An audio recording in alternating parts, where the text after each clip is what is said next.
อยู่จะคนได้เหือนเนี่ย 3 มีผู้ใดแน่ แม่เฒ่าหลานนาบาว มีแต่3คนพ่อแม่ของหลานได้ เทมกัน แล้วนอกจากทรงเสื้อหลานยังได้หยังเลย เขา จะได้ข้าว โดย ข้าวกินได้บ่ โดย บ่มีข้าวบ่ ยังน้อย มีแต่ยังน้อย โดย แต่ว่าสิได้กลับก่อนเด้อ โดย เอา ขอบใจ เลยโอ้โหได้พี่น้องเลยกลับก่อนเด้อ โดย ได้สู้ๆเด้อสำหรับเบาตูนแล้วก็ทีมงานแต่ได้มาหากับบริมีอย่างเอามาฝากมาตอนทางน้องเพิ่นก็เขาก็ได้มาซอกมาเพื่อไว้เพื่อเบาเตียงเพิ่นลงมาหรือว่าเพื่อมีผู้ใหญ่ใจบุญหรือ FC ที่แบบว่าอยากจะซอยเรือสมทบคนละเล็กคนละน้อย10,000 10,000 บาท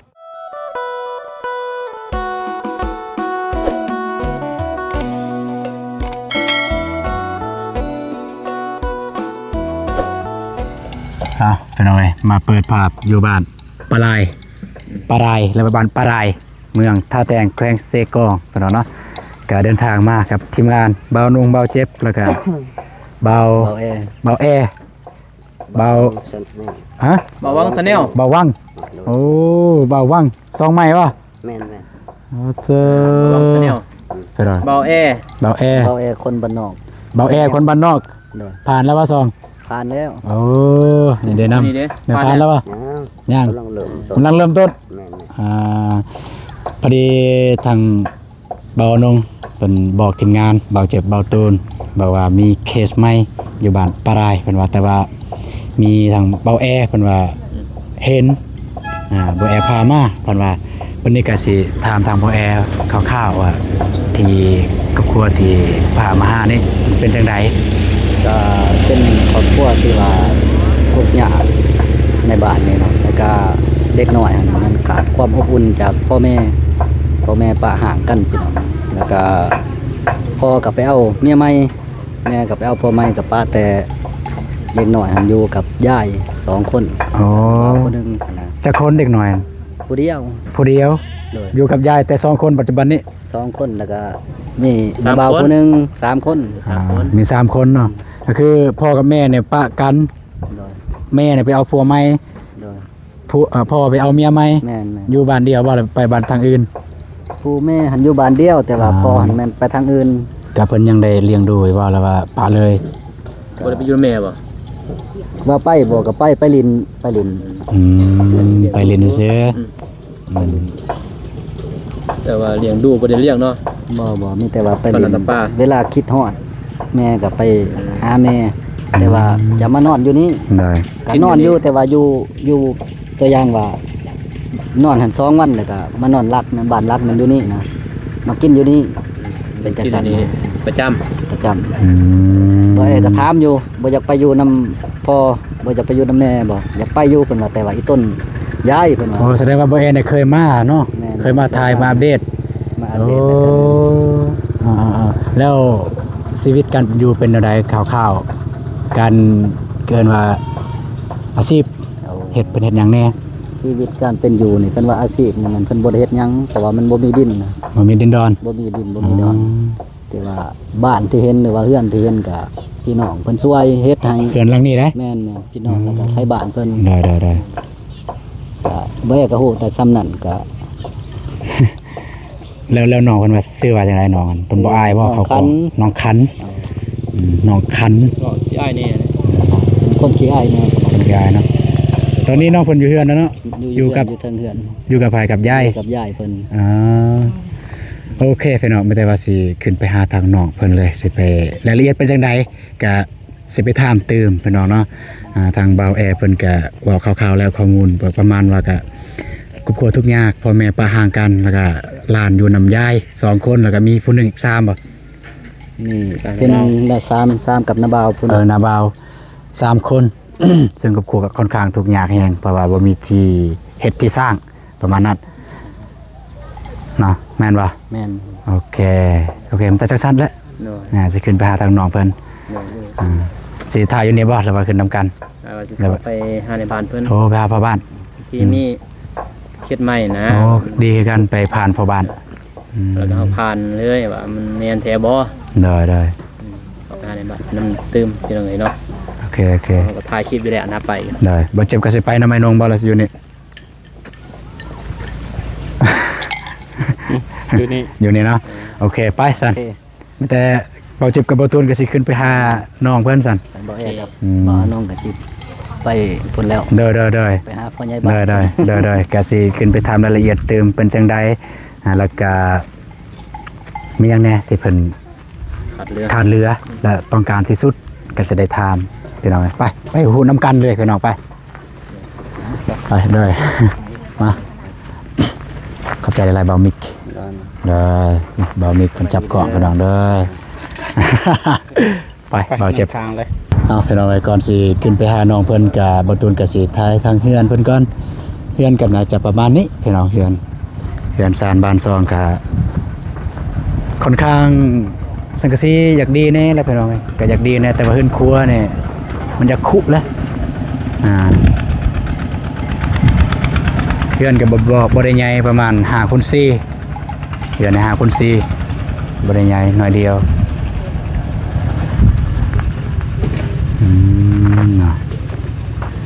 อยู่บ้านปลายเมืองท่าแตงแขวงเสกองพี่น้องเฮือนสันบ้านซองประมาณนี้แต่ว่าทั้งนี้ทั้งนั้นเฮายังบ่ฮู้รายละเอียดหลายปานใดแม้แต่ว่าสิขึ้นไปถามพี่น้องสิขึ้นไปหาบ่ฮู้ว่าน้องเพิ่นสิกล้าเว้าหรือบ่ไปว่าจะไปนำกันบ่ไปพี่น้องไปหาน้องเพิ่นเลยจะถึงเฮือนจ้ะนี่เฮือนสันบ้านซองเพิ่นประมาณนี้ตอนนี้เวลาประมาณ5 โมงยังพี่น้องมันสิค่ำๆแล้วน้องเพิ่นนี่แหละสิแม่นผู้นี้เลยพี่น้องสวัสดีเด้อกะเด้อสวัสดีสวัสดีละเหนื่อยโอ้เจ้า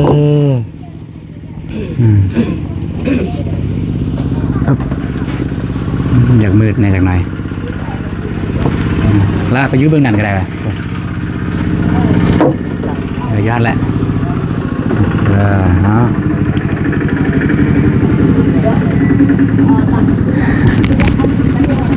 ต้องอายเด้อนี่เนาะ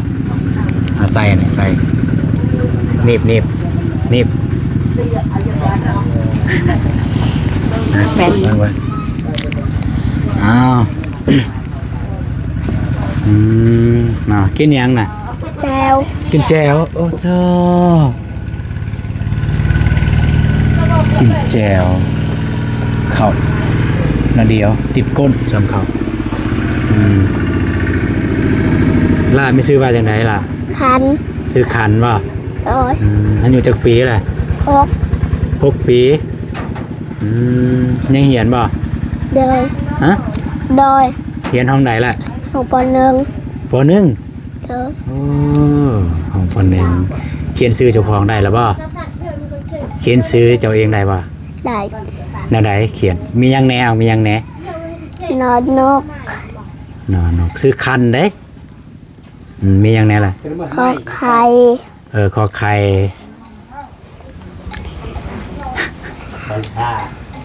มียังอีก นอนนก เนาะโอเคได้แล้วน้องเพิ่นบ่ได้ฮู้แต่เพิ่นจื้อเพิ่นจื้อว่าซื้อเจ้าของเป็นอะไรน่าจะประมาณนั้นอยู่จักคนในเหือนเนี่ย 3 มีผู้ใดแน่ แม่เฒ่าหลานนาบาว มีแต่3 คนพ่อแม่ของหลานเด้ เทมกัน ทีม โดย ปะกันเนี่ยบ่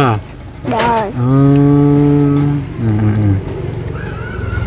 ปะกันอยู่กันไม่เท่า โดย คนนี้มันบ่สวัสดีเด้อ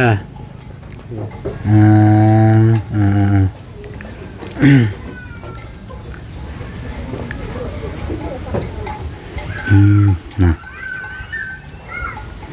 พ่อแม่ปะกันโดนแล้วบ่ โดย นี่มาอยู่นี่ซะมันสูงโพดพ่อแม่ปะกันโดนละ โดย ตั้งแต่ลาจากปีเจอเปล่า 5 5 ปีตอนนี้7 ปี7บ่ บอ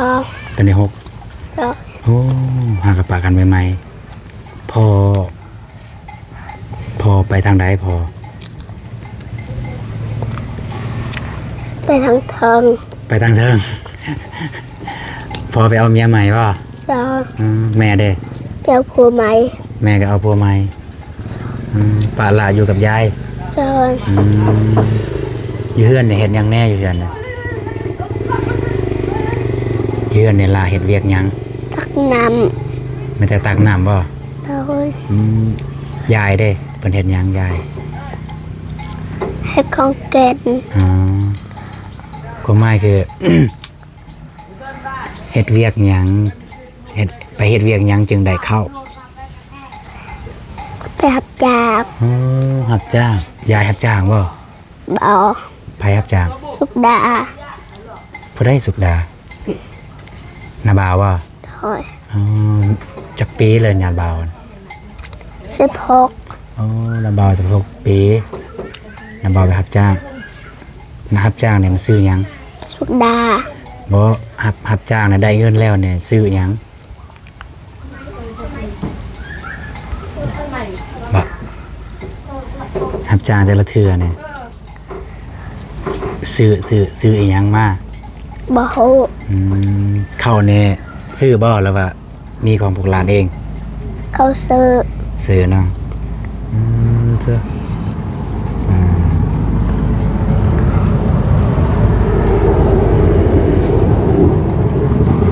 คิดฮอดพ่อแม่ป่ะ คือหอด คิดฮอดเนาะ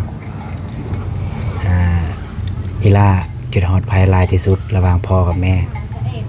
แม่ คิดฮอดแม่เคยไปหาแม่ป่ะ เคย แม่ก็ได้เอาเงินให้อยู่บ่ บอ บ่ให้ บอ เป็นหยังคือบ่ให้ บอมีเงิน บ่มีเงิน เลย แล้วเวลาเรียนหนังสือเนี่ยผู้ใดเป็นคนให้เงิน บอมีไปขาย ไม่ไปให้เลย บอ แล้วบิ๊กปึ้มเจี๊ยเด้ผู้ใดซื้อให้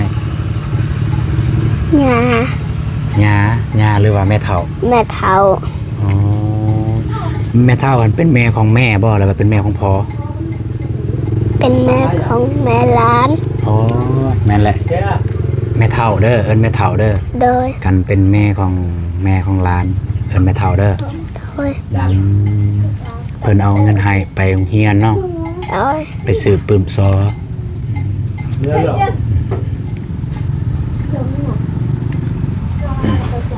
แล้วแต่ละมือผู้ใดนึ่งข้าวให้กิน หญ้าแม่เฒ่า แม่เฒ่านะ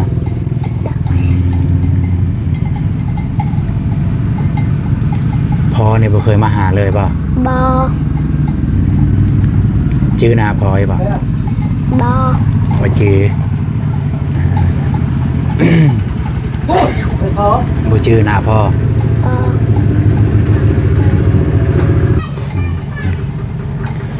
แล้วฮู้บ่ย้อนหยังพ่อแม่จึงปะกัน ย้อนทุกข์ ย้อนทุกข์ยาก โดย ย้อนทุกข์ยากจึงปะกันอยู่นำกันบ่ได้ บอ แนวใดล่ะแบบแนวใดย้อนทุกข์เอาล้านว่าย้อนทุกข์พ่อแม่ปะกันย้อนทุกข์แม่นบ่ แมน นั่นแหละย้อนทุกข์ยากจึงอยู่นำกันบ่ได้ก็เลยปะกันเคยเสียใจบ่ บอ บ่ได้เสียใจบ่ บอ พ่อแม่ปะกันบ่ได้เสียใจบ่ บอ เป็นหยังคือบ่เสียใจ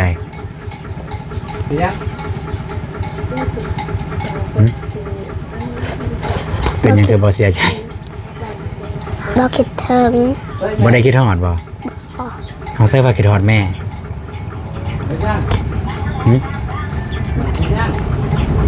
บ่ได้คิดฮอดแม่ป่ะ ได้ เนาะ ก็คือทางน้องเพิ่นเป็นน้องไงเป็นฮู้แน่บ่แน่บ่ตูนเว้าหั่นนะแต่จริงนี่น้องเพิ่นว่าน้องเพิ่นคิดฮอดแม่นี่บ่ตูนถามเมื่อกี้เนี่ยน่าจะแม่นน้องเพิ่นว่าน่าจะแม่นน้องคิดว่าบ่ตูนถามคือกับพ่อ แต่ว่าตอนนี้นะทางน้องเพิ่นกินฮอดแม่เป็นดอกไงแล้วข้าวน้ำพวกร้านเนี่ยบ่ได้อึดบ่ได้อึด เอิด อึด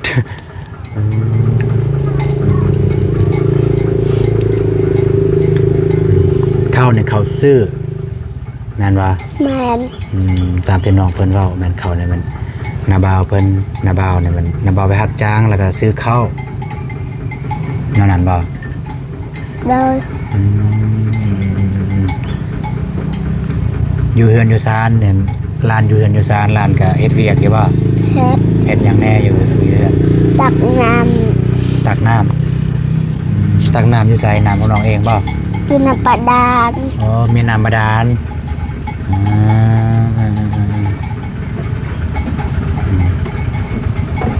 ี่ประมาณนี้แหละเป็นน้องเลยเดินซานบ้าน2เพิ่นก็แล้วนาเบาได้ยินว่าทีมงานว่าเฮือนนี่แม่นเฮือนเขาซอยมันเป็นเฮือนพวกหลานเอง มันเขาซอย แม่นบ่ แมน เฮือนเขาเฮือนชาวบ้านซอยบ่แล้วว่ามีผู้ใดมาซอยฮู้บ่ เพื่อนชาวบ้าน ชาวบ้านมาเฮ็ดซอย โดย ชื่อบ่ตะกี้พวกหลานอยู่ไสตะกี้นะพวกหลานอยู่ไสหลานอยู่ไสตะกี้ตอนยังบ่ทันได้มีเฮือนอันนี้อยู่ไสตอนนั้น ดูทอง ฮะ ดูทอง ทอกอยู่บ้านทอก ดูทอง อยู่ท้อง โดย นั่นหยังทอง ลง อ๋อ บ่แม่นความหมายของนาบาวคือตอนพวกหลานยังบ่ทันมีเฮือนอันนี้กับแม่กับยายกับแม่เฒ่าอันพวกหลานมีเฮือนอยู่บ่ตอนนั้น มี เฮือนอยู่ไส อยู่นี้ เฮือนแบบนี้บ่เราว่าเฮือนเก่าแล้ว เพื่อนเก่า อ๋อพี่น้องเอ้ยเฮือนเก่าน่าจะแม่นชาวบ้านเพิ่นมาซอยแล้วนั่นน่าจะแม่นน้องเพิ่นถูกกินแบบนี้ตลอดบ่ บ่ ตลอด กินแต่นี่โตแล้วก็มีหยังน่าจะแม่นประมาณว่าน้องเพิ่นนั่นกับครอบครัวแบบทุกข์ยากแฮงบ่มีเงินอยู่และบวกกับว่าพ่อแม่ของน้องเนี่ยปะกันแล้วบ่มีไผเบิ่งบัดนี้เพราะว่านาบ่าวของผู้นี้ก็ยังน้อยยังแบบเป็นเสาหลักครอบครัวบ่ได้อะนะแต่บ่ได้ก็จำเป็นนั่นแหละปัจจุบันนี้มันแต่นาบ่าวของน้องเพิ่นแล้วจะแม่นรับจ้างไปรับจ้างเพื่อได้เงินแล้วก็มาซื้อข้าวประมาณนั้นแล้วก็น่าจะเป็นว่าชาวบ้านเพิ่นร่วมแหงร่วมใจ เก็บพลเล็กพลน้อยแล้วจึงสร้างกระต๊อบนี้สร้างเฮือนนี้พี่น้องเลย นี่กับเพิ่นปูแปลนเยอะเพิ่นเฮือนก็บ่ได้ใหญ่พี่น้องเลยเฮือนน้อยๆสำหรับเพื่อนนี่เบาตูนคิดว่าโอเคแล้วสำหรับเพื่อนน้องเพิ่นก็ถ้าว่าถ้าสิ่งที่จำเป็นในตอนนี้ก็เฮือนน่าจะโอเคละ แต่ว่าจะลองถามน้องเพิ่นในชีวิตนี้น้องเพิ่นอยากได้หยังนาบ่าวถามเด้อในชีวิตนี้ตอนนี้หลานอยากได้หยังบ่อยากได้หยัง ต้องเสือ ส่งเสื้อบ่ โดย โอ้ส่งเสื้อให้หลานเองบ่ โดย โอ้แล้วร้านบ่มีส่งเสือบ่ บอ อยู่ในเฮือนมีจักโตส่งเสือร้าน สอง มีแต่2บ่ โดย มีสุนัขเฮียนบ่ไปโรงเรียนได้นุ่งสุนัขเฮียนบ่ บอ โอ้เจ้าเป็นเอาไงแนวไปแนวใดล่ะมันบ่มีไปแบบนี้เลยบ่ โดย มีบ่กระเป๋า มี เนาะแต่ว่าไปโรงเรียนแบบนี้เลย โดย เกิบมีบ่ มี แต่ว่าส่งเสื้อสีนุ่งแบบนี้นี่มีแต่2โต โดย เจ้าบ่มีเลยเพิ่นว่าเบิ่งก็สิบ่มีอีหลีพี่น้องเพิ่นเนี่ย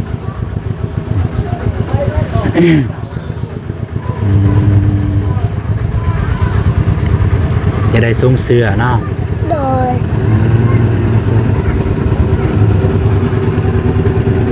ก็บ่ได้มีอีหลีพี่น้อยผมเนี่ย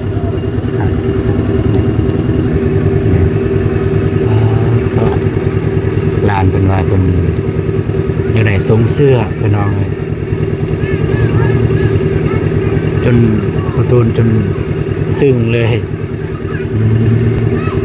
แล้วนอกจากทรงเสื้อลานจะได้หยังเลย เขา จะได้เข้า โดย เข้ากินหรือเปล่า โดย บ่มีเขาบ่ ยังน้อย มีแต่ยังน้อย โดย คุณพี่น้องสมัยอันนี้บ่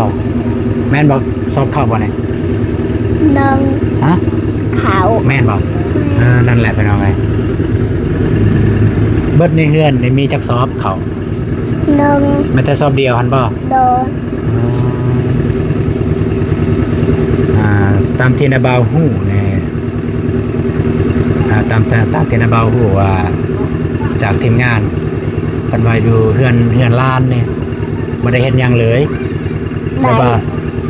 แบบบ่มีเวียกเฮ็ดก็คือแบบบ่มีเวียกของเฮาเองไม่แต่ไปรับจ้างแม่นบ่ แมน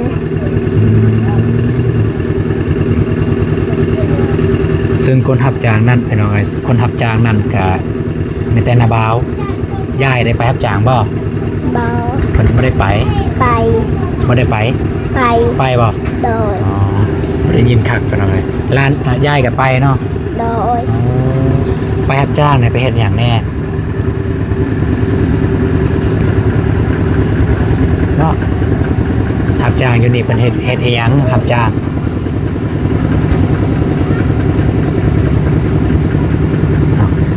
คือนาบาวของร้านไปรับจ้างแต่ละมื้อเพิ่นไปเฮ็ดเวียกหยัง เรียกนัก อ๋อเวียกหนักไปไกลบ่ ไก่ อยู่บ้านในบ่หรือว่าทางบ้านอื่น ทางบ้านอื่น อ๋อ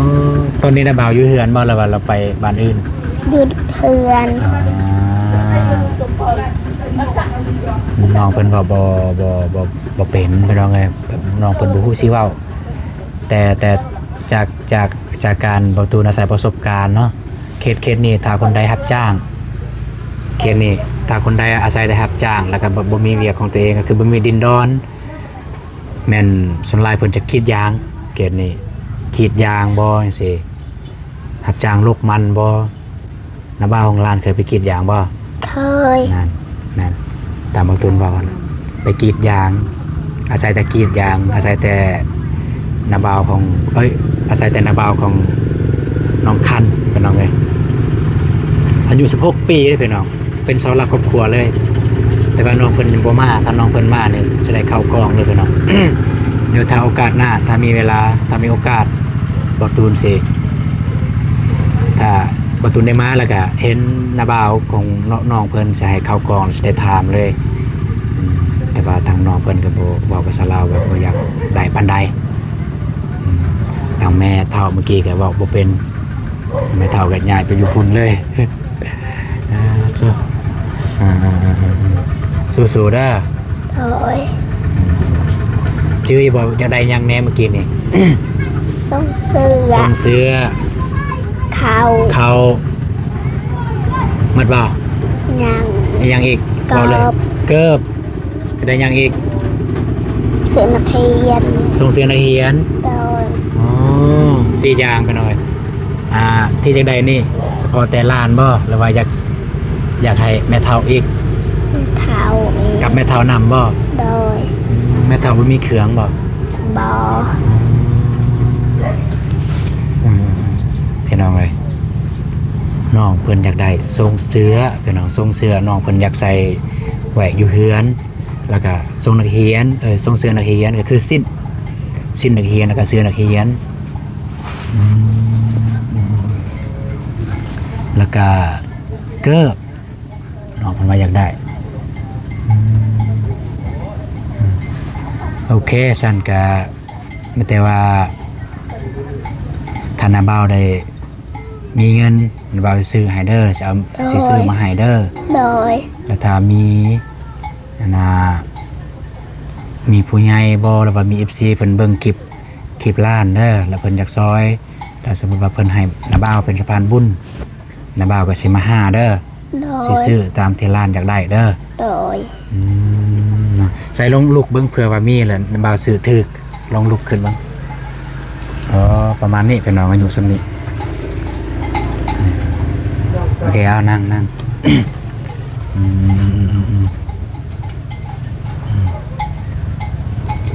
แล้ว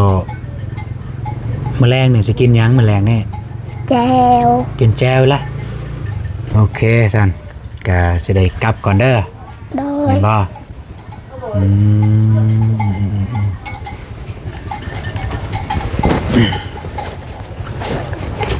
เบิ่งสิเบิ่งพี่น้องเอ้ยบ่ตูนก็บ่มีกันเงินคำแก้วนี่ก็ได้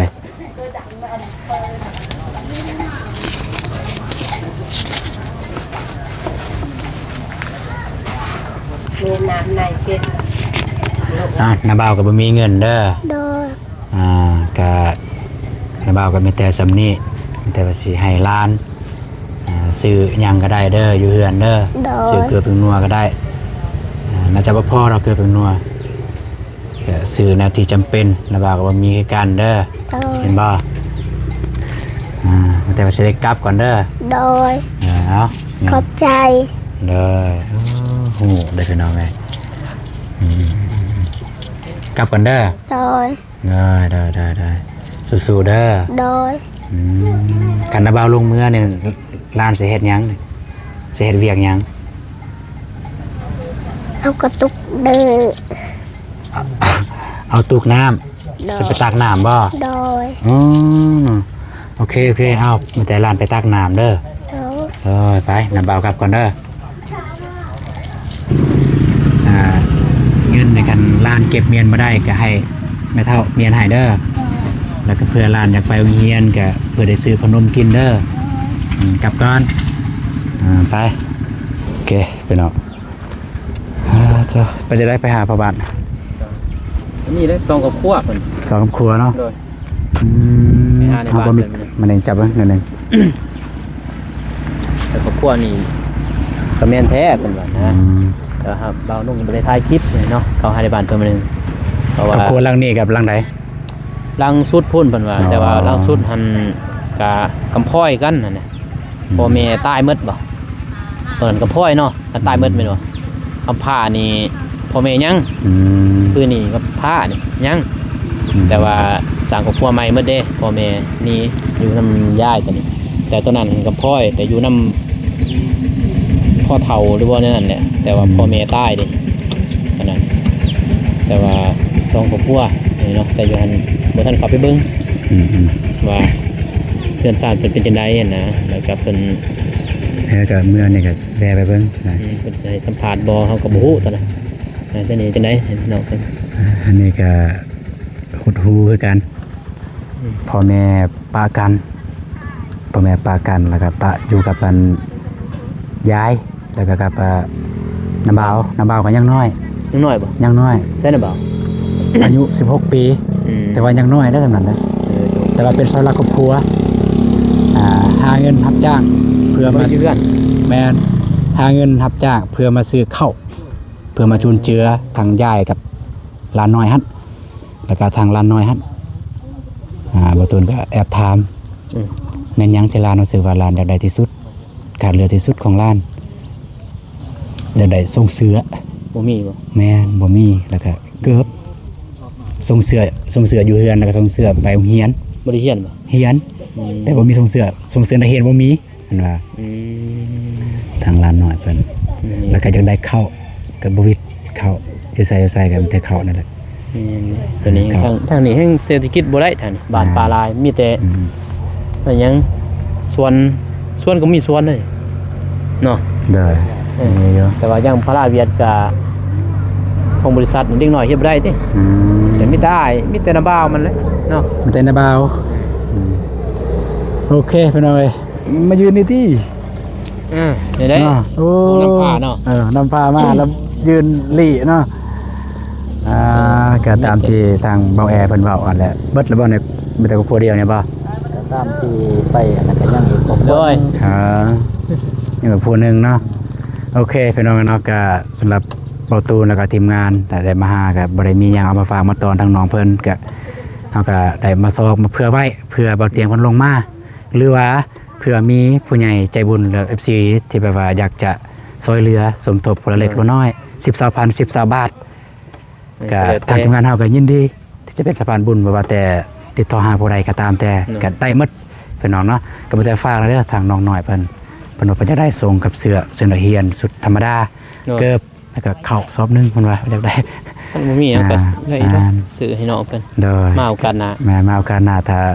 มีก็สิซื้อเองนะซื้อมาให้ทางน้องเพิ่น ซื้อเองนี่แหละ ซื้อนักเรียนที่ต้นน้องเพิ่น เกิน200,000นี่แหละ เลยโอเคพี่น้องเอ้ยครับสำหรับคลิปนี้บ่ตูนก็สิขอจบคลิปนี้ก่อนก่อนหมดต้องขอบอกขอบใจผู้ใหญ่ใจบุญและพี่ทุกท่านที่ตามชมคลิปของบ่ตูนตั้งแต่ต้นจบคลิปจนจบคลิปตั้งแต่ต้นคลิปจนจบคลิปจะได้ก็ขอให้ผู้ใหญ่ใจบุญและพี่ทุกท่านจะมีสุขภาพแข็งแรงอายุมั่นคนยืนปรารถนาสิ่งใดขอได้สิ่งนั้นเด้อร่ำๆรวยๆบ่สุขสุขคนไปพี่น้อง